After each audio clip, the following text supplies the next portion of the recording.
দিদি বলছে তো দেখে কি মা দীপারি আনতে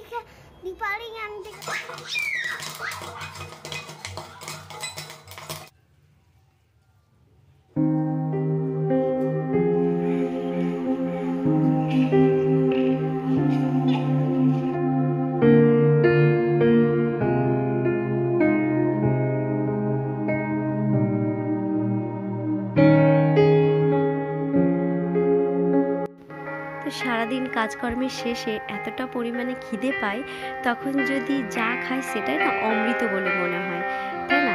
তো আজকে হচ্ছে শনিবার ছিল, সেই জন্য আমার রান্নার রেসিপিটা কি দেখুন। আলু সেদ্ধ করেছি, টমেটো পোড়া দিয়ে আলু সেদ্ধ মাখা, আর বাঁধাকপি, আর এদিকে বেগুন ভাজা, আর এদিকে ডাল। তো এত সুন্দর লাগছে খেতে, আর আমি এত খিদে পেয়েছে যে কত কপ কপ কপ কপ করে খাচ্ছি। আর সত্যি কথা বলতে কি, আমি খুব তাড়াতাড়ি খাই। তো তাড়াতাড়ি খেলেও আমি এত তাড়াতাড়ি খেতে পারি না, এটা একটু স্পিড করা আছে। যাই হোক, তো খুব খিদে পেয়েছিল, মানে প্রত্যেকটা দিনই আমার খিদে পেয়ে যায়। আর আমার খিদে পেলে না শরীরের প্রতি একটা অধৈর্য ভাব চলে আসে। তো এবার আমি খেয়ে নিই চটপট। নমস্কার বন্ধুরা, আরজিটিআর ডায়েরিতে আপনাদের স্বাগত। বড়দের প্রণাম আর ছোটদের ভালোবাসা জানিয়ে শুরু করছি আমার এই ভিডিওটা। তো এখন কটা বাজে জানেন? এখন বাজে প্রায় 5টা। আর আমি এখন মেয়েকে একটু কাজ দিয়েছি, মানে অঙ্ক করছে ও। এই যে অঙ্ক করছে, আর ওর একটু শরীরটা খারাপ হয়ে গেছে, মানে দুদিন একটু ঘোরাঘুরি হলো, প্রচণ্ড পরিমাণে শীত পড়েছিল। তার মধ্যে একদিন একটু কেনাকাটা করতে গেছিলাম, আর একদিন হচ্ছে বিয়ে বাড়ি গেছিলাম। আর কালকে ছিল হচ্ছে 26শে জানুয়ারি, একটু সেখানেও ঘুরতে গেছিলো, একটু প্রজাতন্ত্র দিবস উদযাপন হচ্ছিল, সেটা দেখতে গেছিলো। তো সেই কারণে মেয়ের একটু ঠান্ডা লেগে গেছে, কাশি টাশি হচ্ছে। তো এখন হচ্ছে আমার অনেক কাজ, মানে আজকে যা রোদ পড়েছে খুবই ভালো, মানে রোদটা এতটা সুন্দর দিয়েছিল যে অনেক কিছু বালিশ আমি ঘরের, মানে আমাদের মাথার বালিশগুলো সব রোদে দিয়েছিলাম। তো যাই হোক, আমার বিছানাপত্রের অবস্থা এই যে, আজকে আমি বিছানাও গুছাতে পারিনি, এই যে মশারিটা এখনো খোলা হয়নি, এমন অবস্থা। তো এখন আমি এখনো ছাদে জামা কাপড় রয়েছে, সেগুলো আনতে যেতে হবে, মানে নিতে যেতে হবে।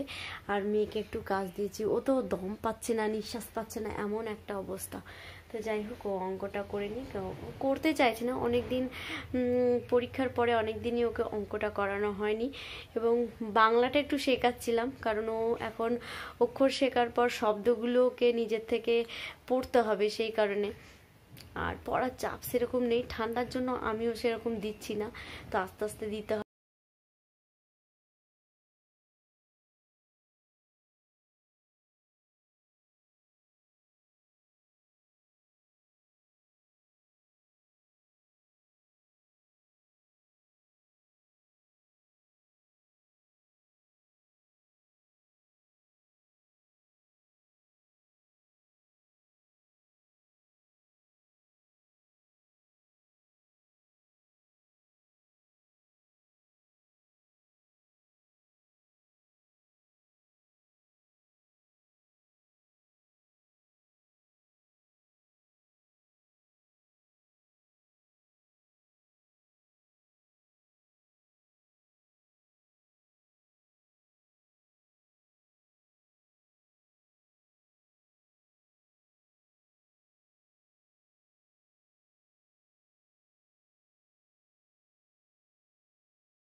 ওটা তুলে দেবো, কি ওটা তুলে দেবো। ওই ছিপে একটু মাছ ধরবো। না না, একটা ছিপ নিয়ে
ছেলে খুব মানে ভুট্টার খই খাবো বলে জেদ করছিল, সেই কারণে আমি একটু ভুট্টার খই ভেজে দিলাম।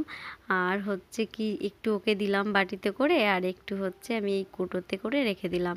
আবার যখন ও খাবো বলবে তখন আমি দেব। ও দেখছি ইদানিং ভুট্টার খইটা খেতে বেশ পছন্দ করছে। তো 10 টাকা 10 টাকা করে কত কিনে নিয়ে আসবো, সেই কারণে আমার কর্তামশাই কিছু ভুট্টা নিয়ে এসেছে, প্রায় 500 মতো। তো বাড়িতেই ট্রাই করে দেখলাম, তো দিব্যি দেখছি ভাজা হচ্ছে ভালোই। আর এদিকে আজকে না এত জামা কাপড় হয়েছে, তার সাথে সাথে বিছানাপত্র কিছু রয়েছিলাম বালিশগুলো দিয়ে এইদিকে গোছাতে গোছাতে অনেকটাই সন্ধ্যা পেরিয়ে যাচ্ছে। আর এদিকে সন্ধ্যাটাও দিতে গেলে একটু সময়টা লাগে। সন্ধ্যা ধূপ ধরায়, আমি সন্ধ্যাবেলা একটু ধূপ দিই।